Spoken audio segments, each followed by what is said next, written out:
A new social network popped up and suddenly everyone's talking about it. You hear folks raving about that network, but it doesn't really catch your eye. You're sure that other social networks have done exactly that before, until one day, perhaps out of curiosity or boredom, you decide to give it a go.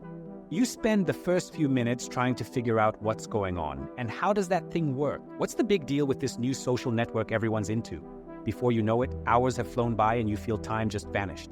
It's like the app makes time fly by faster. You get to a point where you even avoid opening that social media because you know it makes you lose all track of time. Let's tell the truth. How many of you has this story happened to? And even though I didn't mention any specific social media, y'all probably pictured one in your heads, right? Nowadays, it seems this story is becoming more common. Every year, a new social media platform emerges, and with each year, they become more addictive. But is there any real basis to this, or is it just some conspiracy theory we cooked up to explain why the world seems so glued to screens? Do things really get more addictive as time goes on? In this video, I want to show you how social media got inspired by casinos like the ones in Vegas to become more and more appealing. And if you like subjects like this, don't forget to subscribe to the channel so I know. Hey, Pedro here. This video you are watching was originally in Portuguese, my native language. This is the attempt of our team to translate it to English, and I sincerely hope you enjoy it. Your feedback is extremely important to us. Now, back to the video. You've probably seen movies or TV shows where characters are in casinos and there are those machines where you pull a lever and numbers come up. The most famous combination of numbers is 777, which became famous in the 50s and 60s. And this combination is no coincidence. In the West, there is a belief that 7 is the lucky number. The idea behind this machine, known as a slot machine, is that if you hit a combo of 3 numbers, you get rewarded with some cash. This is easier for some machines and tougher for others. You can't guess what the next numbers will be because they're picked by a random number generator. And since the next sequence is impossible to predict because everything depends on randomness, some consider it a game of chance. And this is where the human brain starts to make things complicated. Because of this whole luck thing, waiting on chance, you might get the feeling that at some point you're going to hit the jackpot.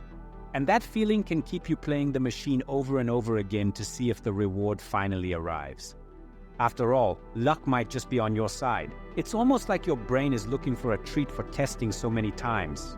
If the reward comes, you feel an amazing sensation. It encourages you to keep searching for it again. And this is directly linked to the way our brain learns something. Human beings learn best through positive reinforcement. Learn a behavior, earn a reward. It's essentially the same principle we use to teach dogs to sit.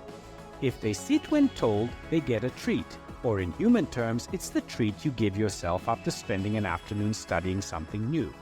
And this method works so well, we can effectively teach complex behaviors to animals like rats by reinforcing them with rewards. This is a famous experiment in which rats press a button because they learn that if they press it, they get food. The types of reinforcements are called reinforcement schedules. The one I just talked about, where the body does a task it's supposed to and gets a reward, is called continuous reinforcement.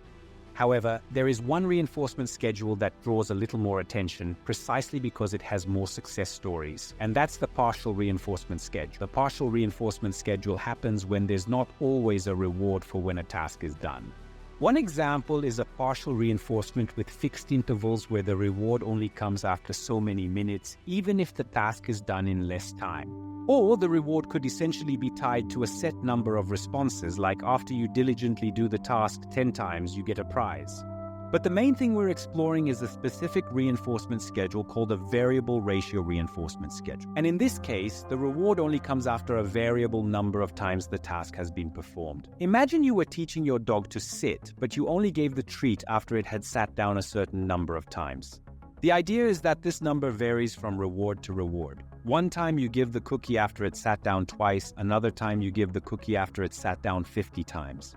But please, never do this to your dogs because they're good boys or girls. They deserve all rewards in the world. But the point here is that we would never know exactly when the reward will arrive. So all that's left is to keep doing what we're doing and see if one day the reward finally arrives. Maybe some of y'all see where I'm going with this. There are experiments showing this reinforcement schedule gets you the highest response rate. By a higher response rate, I mean essentially the number of times the task gets done. Naturally, psychologists began to wonder why this kind of reinforcement schedule is so powerful in humans. And the explanation is mostly in how our brain learned to learn. The brain is always on the lookout for patterns, and that's just baked into who we are. We're always connecting dots between event A and B. Was there a car crash? The driver likely wasn't paying attention. Your favorite team lost the final. It's the coach's fault. For the brain, making this link is key, because back in the day, it could boost survival odds. The brain pushes the body to try and figure out what's about to go down, and it kind of tries to be ready for it. It's like our instinct to understand if there's a dangerous situation and be prepared to run or fight. This is very advantageous. But something curious happens here. The brain releases more dopamine in the moments before something happens. This motivates us to keep our attention on it. And if the expectation is met, we will learn the link between these two things: the task and the reward. And that genuinely encourages us to do that behavior over and over again, reinforcing it. A good example to understand this is, imagine you've bought a box online and it's supposed to be a surprise. Inside is one of 5 things you really want. The brain can release a lot more dopamine before you even open the box and create that feeling of anticipation. Basically, the expectation of something that there's a chance of happening, or even the illusion of that chance, creates this effect in us. I think now it's clear how this ties into betting and slot machines. Slot machines, or even betting in general, are examples where variable ratio reinforcement schedules work almost too well. Every time someone pushes a button, and it doesn't matter if they're inside a casino or doing it online, they build up this expectation that something's gonna happen and that they might get a reward.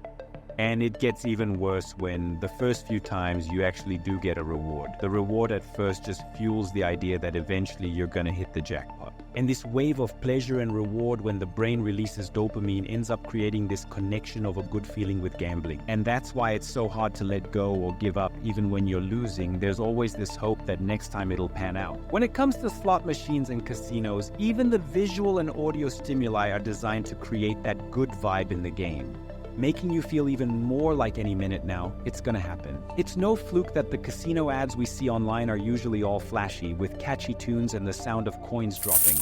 Another thing is that feeling of being useful. The idea of you hitting a button and possibly snagging a reward gives us the feeling like we're actually doing something worthwhile.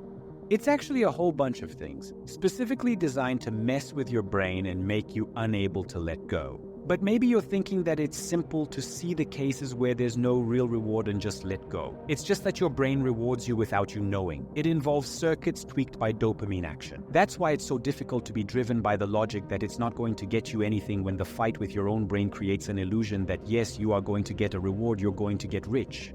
Dopamine, a neurotransmitter, when released in specific areas and receptors, induces a feel-good, all-is-right sensation. And many comment that dopamine is the pleasure hormone, but pleasure itself is much more complex. We'll have to save that for another video. When dopamine gets released and that feeling hits, we always want that feeling to last longer or even happen again. That's why we're driven to stay in that vicious cycle. But what does this have to do with social networks? Nowadays, most social media platforms essentially operate pretty much like pulling the lever on a slot machine. You swipe the screen and new stuff pops up, usually in the form of quick videos that effortlessly hook you in fast. A good chunk of those videos really aren't treats because they aren't exactly what we're into, but now and then one might just be. And it's this hope that if you keep on scrolling, something cool's gonna pop up that acts like a reward, keeping us straight up hooked. Expectations are super powerful even if we don't realize it on a conscious level. Remember when I said that all those flashy gambling visuals just end up getting you even more hooked? A study has shown that in the case of cell phones and social media, there is physical stimulation. Whenever a notification pops up and your phone vibrates, this is a stimulus which shows your brain that there is something there for you. And things get even worse when there's a whole algorithm behind the scenes learning what you like and knowing exactly how to reward you to keep you glued to the screen. Most websites have a recommendation system behind them, whether we're talking about social media or shopping sites. The primary goal of these systems is to learn as much as they possibly can about you. Some range from pinpointing your location, what's trending in your area, to meticulously analyzing your likes and shares. The reality is that these recommendation systems are too good. They can show and recommend things that interest you.